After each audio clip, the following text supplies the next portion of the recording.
भाई सवाल ये है कि फारिस शतरंज के मुकाबले में कम से कम 6.5 नंबर हासिल करना चाहता है और जब भी वो बाजी जीतता है उसे 1 नंबर मिलते हैं और जब वो बाजी ड्रॉ होती है तो उसमें फारिस को 0.5 नंबर मिलते हैं।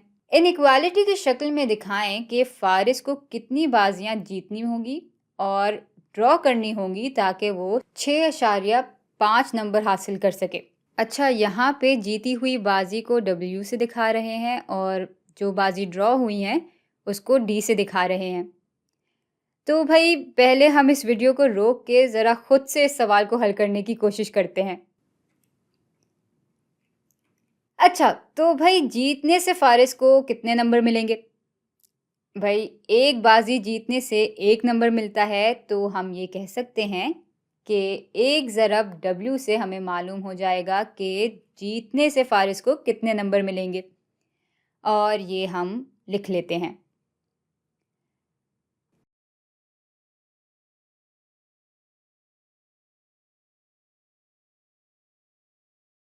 अच्छा, अब जो बाजियां ड्रॉ हुई हैं उनसे फारिस को 0.5 ज़रब D नंबर मिलेंगे क्योंकि भाई सवाल में लिखा हुआ था कि जो बाजी ड्रॉ होती है उस पे 0.5 नंबर मिलते हैं और ये बात हम यहाँ पे लिख लेते हैं।